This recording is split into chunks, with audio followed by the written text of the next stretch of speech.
Okay, today we are going to see what is enthalpy.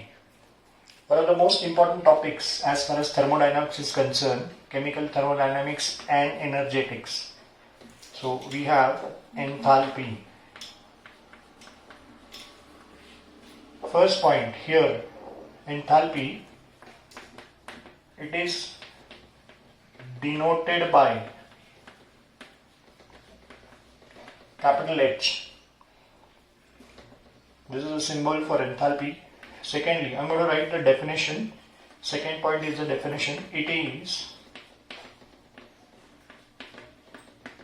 the total heat contained.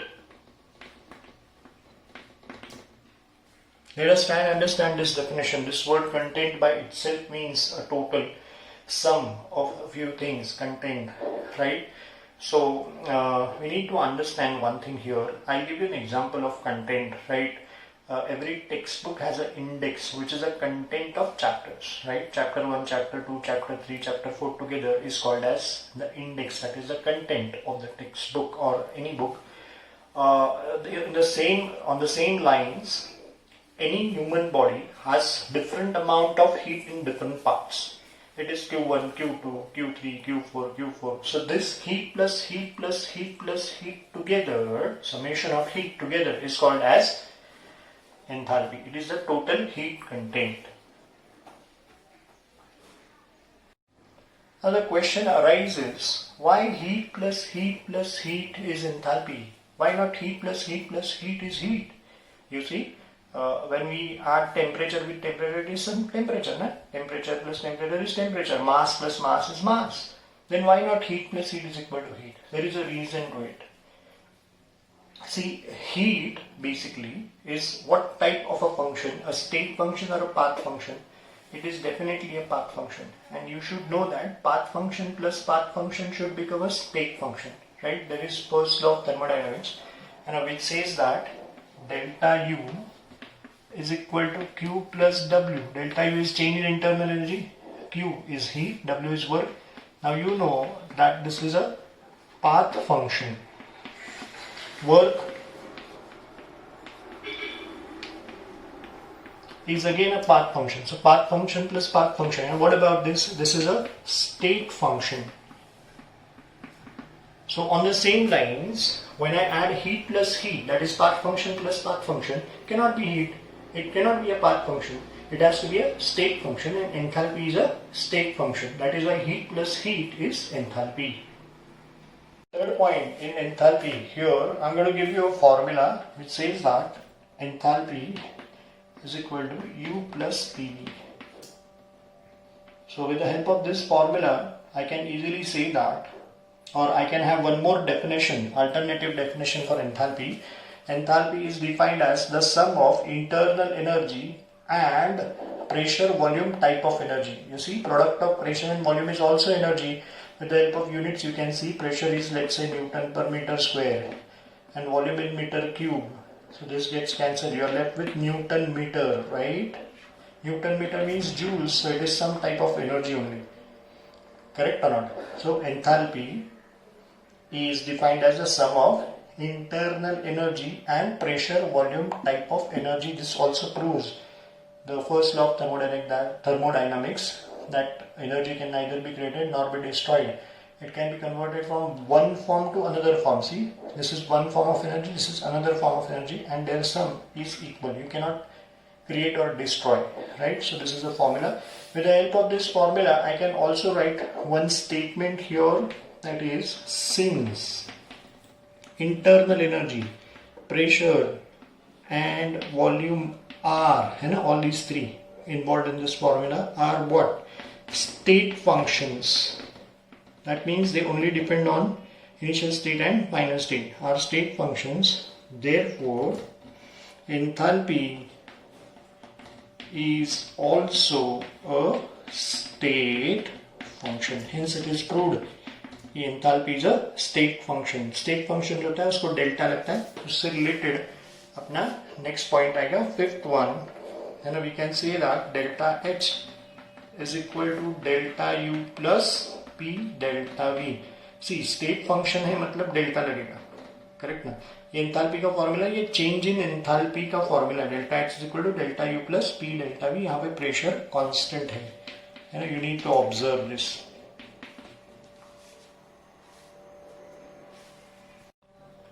So we have seen this formula which says that delta H is equal to delta U plus P delta V. Now we are going to prove this. How do we prove this? This here, let's imagine that there is a process A gives B. This is a reactant end product. So this is enthalpy of A, which can be written as enthalpy of initial state because A is a reactant. So obviously this is enthalpy of initial state. And enthalpy of the product B can be written as H2, enthalpy of final state. And since enthalpy is a state function, what I can say is delta H is equal to H2 minus H1. I'm going to call this as equation 1. But what is H enthalpy? The formula is U plus PV. Therefore, what will be H2? H2 will be U2 plus P2 V2. And what is H1? H1 is going to be U1 plus P1 V1. So I want to substitute these values of H2 and H1 in this formula. So we end up getting what? Delta H, H2. Instead of H2, what I write is U2 plus P2 V2 minus H1, right? H1 is what? U1 plus P1 V1 here. Let's see the next step. I'm going to open the bracket here. U2 plus P2 V2 minus U1 minus P1 V1. Now let us rearrange. Therefore the next step will be delta H is U2 minus U1 plus P2 V2 minus P1 V1. Now comes an important condition here. At constant pressure, we can say that P1 is equal to P2 can be replaced by P. So this whole thing will be delta H is equal to U2 minus U1 plus P will be common, बाहर आएगा V2 minus V1. Now U2 minus U1 is delta U plus P. V2 minus V1 is delta V, which is equal to delta H. Hence proved. Let's see the next point. Point number 6. Heat at constant volume. This is very important. So what is the symbol for heat in thermodynamics? It is Q. Because it is at constant volume, I can say that QV is equal to delta U. Correct? And number 7, heat at constant pressure. What is heat at constant pressure? Heat is Q, at constant pressure is QP, and this is delta H. So these are important points. From where do we get this? First I'll prove 7th one and then go for a 6th. There is no reason for it, but just I'll start with this. From where do we get this? In order to prove this, we need to take help of the first law of thermodynamics, and then I'll prove it. Okay, so I'm going to prove this at constant pressure. This is the formula, QP is equal to delta H. To prove this, we'll require the first law of thermodynamics. According to the first law of thermodynamics, what is the first law of thermodynamics? Delta U is equal to Q plus W. This is equation 1. Right? I'm going to call this as equation 1. At constant pressure, what will be the change in this equation? The first change is Q will be written as QP, whereas work will be written as minus P delta V. See, delta P को नहीं लगा है, इसका मतलब वो constant है, right? अभी इसको लिटरली सब्स्टिट्यूट करते हैं तो डेल्टा U क्या होगा? QP minus P delta V. Correct? तो QP क्या हो गया? फ्रॉम दिस ये P डेल्टा V ऐड हो जाएगा, you will have delta U plus P delta V.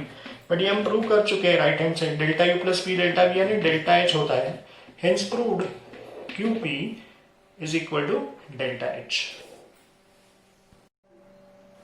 Now I'm going to prove this heat at constant volume, which is QV is equal to delta U. For that also we require the first law of thermodynamics, which is equation 1, and to this, the first condition we have used. Now, let's take the next condition at constant volume.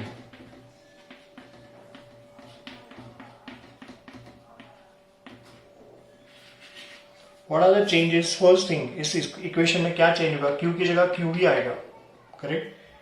Q की जगह QV आएगा, है ना? और क्या आएगा, है ना? ये कांस्टेंट वॉल्यूम का मतलब क्या होता है? डेल्टा V क्या हो गया? 0. इसका मतलब वर्क क्या हो गया?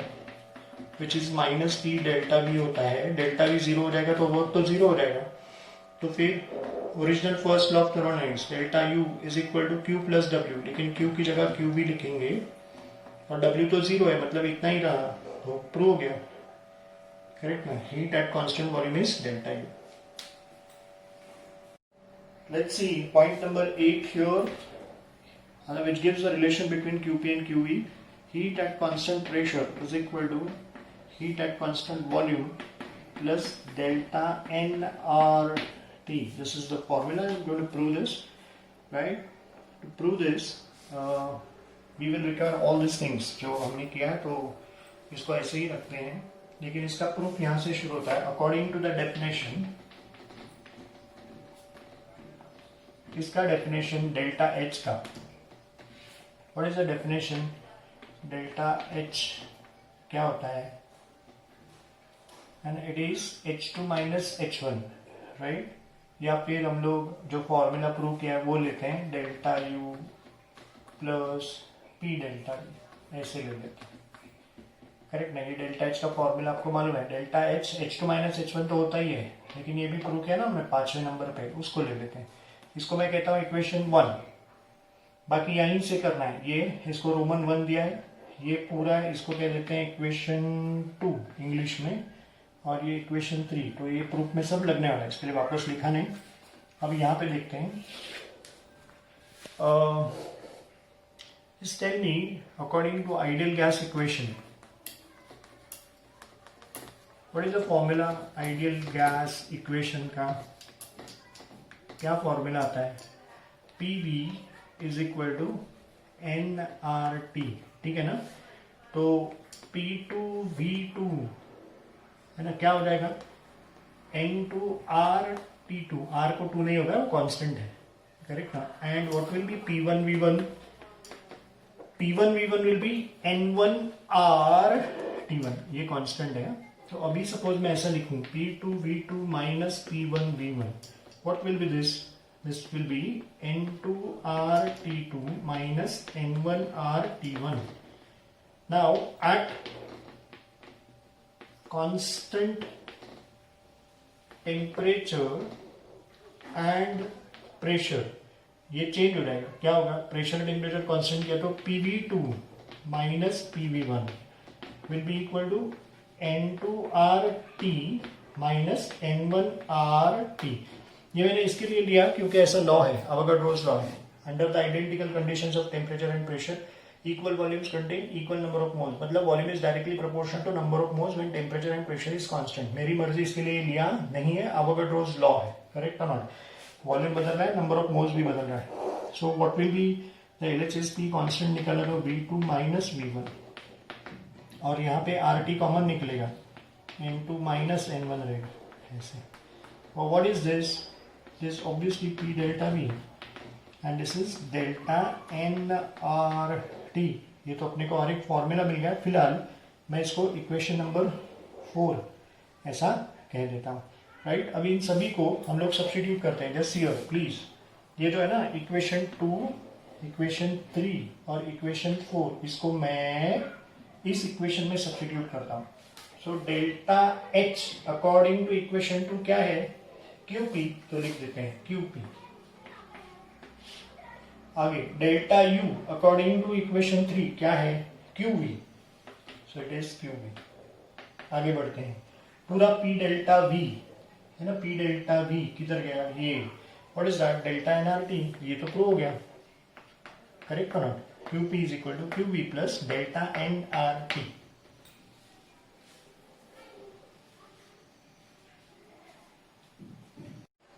इस पूरे डेरिवेशन में ये यहाँ पे इक्वेशन 4 है ना, इसको मैं यहाँ पे ले रहा हूँ JCF, प्लीज फॉलो मी। इस इक्वेशन नंबर 9 में फॉर्मूला देने वाला हूँ। क्या लिखा है हमने, P delta V is delta NRT। Now see, इसको मैं माइनस कर देता हूँ। माइनस P डेल्टा V क्या होता है, वर्क, तो इधर भी माइनस आएगा, तो ये वर्क का नया फॉर्मूला मिला, W is equal to minus delta NRT। इसको प्रूव करने की जरूरत नहीं है, ऑलरेडी यहाँ पे प्रूव हो चुका है। Can you see that? ये जो किया है ना हम लोगों ने, पूरा यहाँ से ये ऐसा सब कुछ करके ये प्रूव कर दिया कि नहीं, दोनों तरफ माइनस कर दिया हम लोगों ने, तो W हो जाएगा, W is minus delta NRT, उसका प्रूफ है।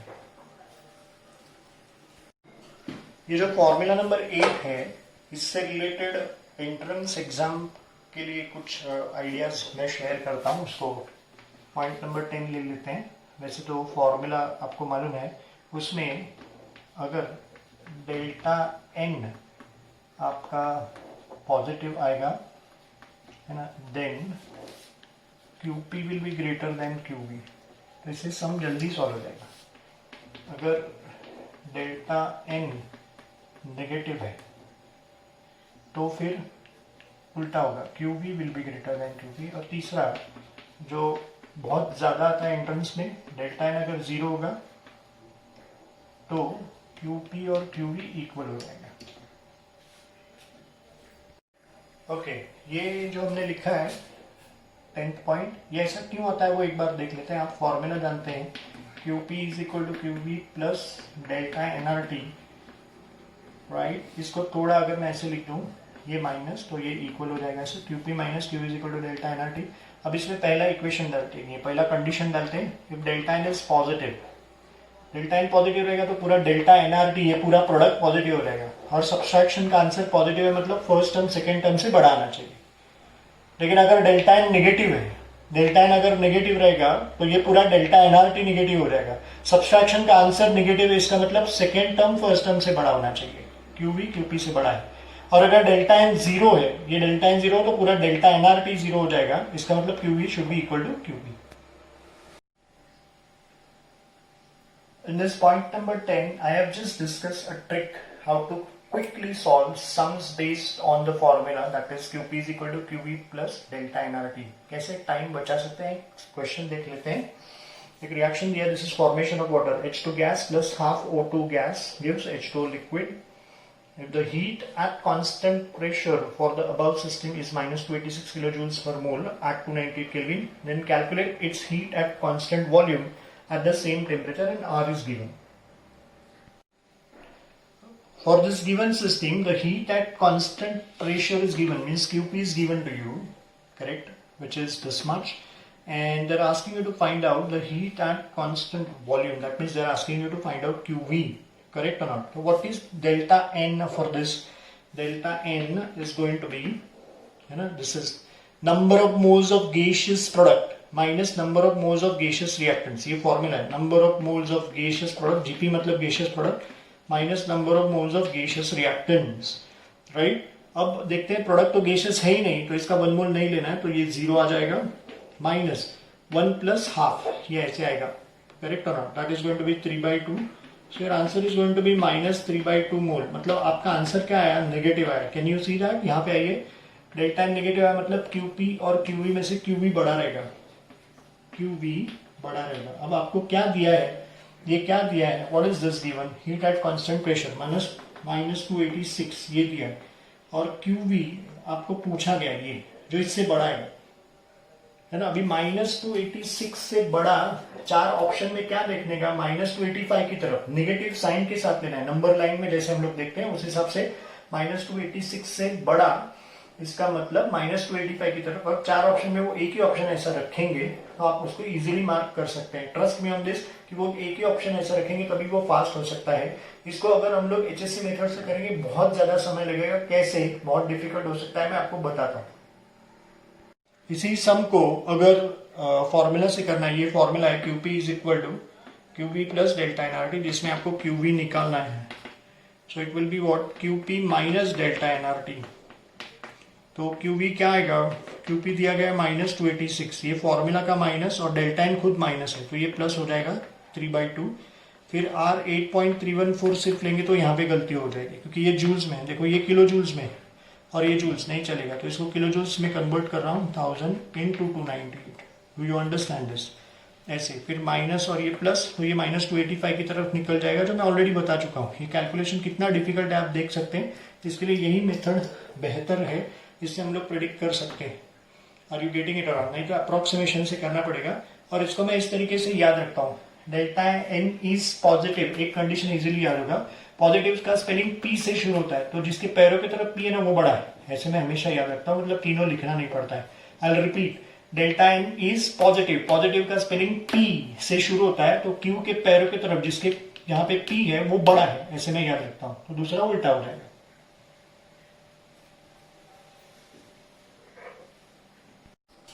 कुछ और इंपॉर्टेंट पॉइंट्स देखते हैं, आपको एंट्रेंस के लिए बहुत ज्यादा जरूरी है।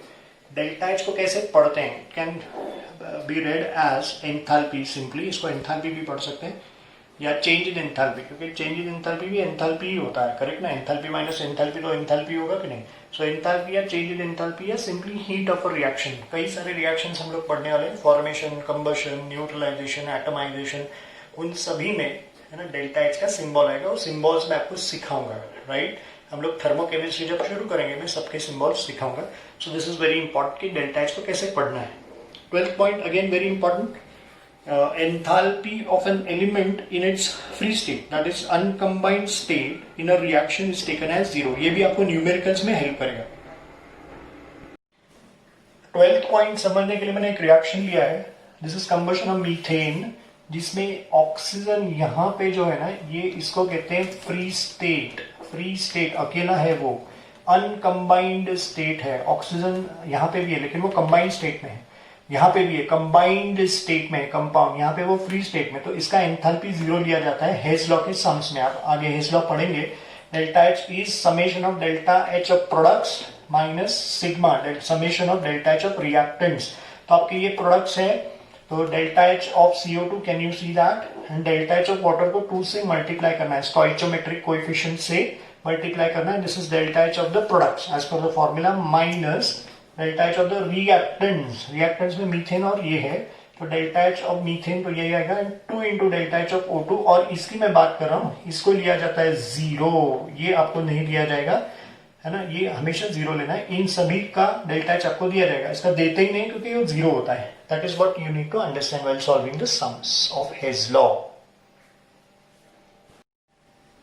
Enthalpy of a compound by default means enthalpy of formation of that compound. This is a 13 point, very important for your entrance exams. देख लेना, किसी भी कंपाउंड का एंथैल्पी मतलब ही उसका एंथैल्पी ऑफ फॉर्मेशन लेना होता है। एंथैल्पी ऑफ फॉर्मेशन मैं आपको सिखाऊंगा। मतलब आपको अगर ऐसा दिया है, suppose for example enthalpy of CO2 is -396 somewhere around kilo joules per mole, इसका मतलब क्या लेना है? That is enthalpy of formation of CO2, है ना? कितना है? यही है ऐसा। तो यहाँ पे मेंशन ही नहीं किया एंथैल्पी कौन सा है, एंथैल्पी ऑफ क्या, फॉर्मेशन, कंबशन, न्यूट्रलाइजेशन क्या है, जो मेंशन नहीं किया होता है। तो अकॉर्डिंग टू IUPAC आपको उसको क्या लेना है? Enthalpy of formation. Next 14 point, sign conventions, ये भी आपको सम्स में लगेगा। For exothermic process remember delta H is negative, for endothermic process change in enthalpy delta H is positive. ये कैसे आता है इसको मैं प्रूव करता हूँ। इन दो रिएक्शंस का डिस्टिंग्विश देख लेते हैं, है ना? उसमें ये प्रूव हो जाएगा ये साइन कन्वेंशन कैसे आता है। Let's see the distinguish between exothermic and endothermic process. पहला point, heat is given out, evolve, इतना लिख के काफी नहीं है, by the system to the surrounding, ये कहना जरूरी है। यहां पे एग्जैक्टली उल्टा आएगा, heat is taken in by the system from the surrounding, ऐसे करेक्ट ना? यहाँ पे डायरेक्शनल फ्लो ऑफ हीट समझ में आता है ना? ये रिलेटिव टर्म है, याद रखना। जो प्रोसेस एक्सोथर्मिक सिस्टम के हिसाब से है वो सराउंडिंग के लिए एंडोथर्मिक हो जाएगा, है ना? क्योंकि एक्सोथर्मिक में ये जो डेफिनेशन लिखा है वो सिस्टम के हिसाब से लिखा है। सिस्टम सराउंडिंग को हीट दे रहा है तो सराउंडिंग का अब्जॉर्ब कर रहा है कि नहीं, मतलब ये प्रोसेस सराउंडिंग के लिए एंडोथर्मिक हो जाएगा। यहाँ पे सिस्टम क्या कर रहा है? हीट ले रहा है, taken in from the surrounding, तो सराउंडिंग के लिए एक्सोथर्मिक हो गया, ये रिलेटिव टर्म है. This is the first point. Okay, second point यहाँ पे एंथैल्पी ऑफ प्रोडक्ट्स और एंथैल्पी ऑफ रिएक्टेंट्स. इसको ऐसे पढ़ो, enthalpy of products and enthalpy of reactants. यहाँ पे भी लिख लेता हूँ. किसके पास एंथैल्पी ज्यादा है वो डिस्कस करना है. देखो हीट कौन किसको दे रहा है, सिस्टम सराउंडिंग को हीट दे रहा है, मतलब रिएक्टेंट प्रोडक्ट को हीट दे रहा है, इसका मतलब रिएक्टेंट के पास हीट ज्यादा होना चाहिए, है ना. एक बार ठीक से समझ लेना. ऐसा है रिएक्टेंट टू प्रोडक्ट, ये हीट ऐसे गया तो इसको हम लोग एक्सोथर्मिक कहते हैं, और ये प्रोडक्ट टू रिएक्टेंट आया तो ये हो गया एंडोथर्मिक. ऐसे करेक्ट ना. रिएक्टेंट प्रोडक्ट को हीट दे रहा है मतलब रिएक्टेंट के पास ज्यादा होना चाहिए. यहाँ पे एंडोथर्मिक में प्रोडक्ट रिएक्टेंट को दे रहा है मतलब प्रोडक्ट के पास हीट ज्यादा होना चाहिए. एंडोथर्मिक में ऐसे आएगा. Let's see the third point for exothermic process. Delta H is H2 minus H1. तो एंडोथर्मिक के लिए क्या होता है, H1 माइनस H2 नहीं होता, ये H2 माइनस H1 ही होता है. ये पॉइंट ऑफ डिस्टिंग्विश नहीं है. अपने ये तय करना है कि ये नेगेटिव है कि पॉजिटिव है ना. ये डेफिनेटली नेगेटिव आएगा और ये आएगा पॉजिटिव. कैसे मैं आपको समझा रहा हूँ. जैसे ये पॉइंट देख लेते हैं.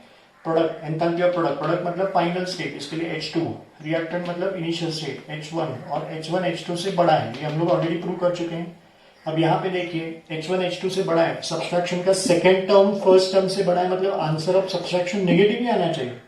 जबकि यहाँ पे अगर मैं लिखूं ये H2 H1 से बड़ा है, करेक्ट और नॉट. H2 H1 से बड़ा मतलब answer of subtraction has to be positive, और अपना साइन कन्वेंशन ट्रू हो गया. Can you see that. Exothermic process के लिए है ना, एक्सोथर्मिक प्रोसेस के लिए डेल्टा एच क्या है, नेगेटिव. एंडोथर्मिक के लिए पॉजिटिव. ये जो हमने लिखा ना यहाँ पे साइन कन्वेंशंस, एक्सोथर्मिक के लिए डेल्टा एच इज नेगेटिव और ये पॉजिटिव, जो यहाँ पे प्रूव हो गया. अब सिर्फ एक पॉइंट बचा है यहाँ पे, फोर्थ पॉइंट है ना. यहाँ पे कौन किससे ज्यादा स्टेबल है, प्रोडक्ट और रिएक्टेंट्स में. किसके पास एंथैल्पी कम है, प्रोडक्ट्स. एंथैल्पी मतलब energy, energy and stability are inversely proportional. तो जिसके पास एनर्जी कम उसके पास स्टेबिलिटी ज्यादा. Here I can say that products are more stable than the reactants. तो वहां पे उल्टा आएगा, करेक्ट और नॉट. फोर्थ पॉइंट क्या आएगा यहाँ पे, है ना, एग्जैक्टली उल्टा आएगा. किसके पास एनर्जी कम है, रिएक्टेंट्स. तो reactants are more stable than the products. That should be the point. Reactants are more stable than the products. ये हो गया आपका डिस्टिंग्विश. यहां से थर्मोकेमिस्ट्री शुरू हो रहा है. ये चारों पॉइंट्स समझना बहुत ही सिंपल है. फर्स्ट पॉइंट याद हो गया तो बाकी के सारे पॉइंट्स आते हैं. थर्मोकेमिस्ट्री यहाँ खत्म नहीं हुआ है. चेंज इन एंथैल्पी का एंट्रेंस से रिलेटेड जितना भी है अभी थोड़ा सा सिनॉप्सिस मैंने आपको दिया है. ये और 2-3 लेक्चर और कंटिन्यू होंगे. मैं कई सारे सम्स, हेज लॉ, सारे रिएक्शंस, जितने भी 17-18 रिएक्शन है सब कवर करूंगा. आपको अगर ये वीडियो अच्छा लगा होगा तो please don't forget to like it and don't forget to subscribe my YouTube channel. Thank you.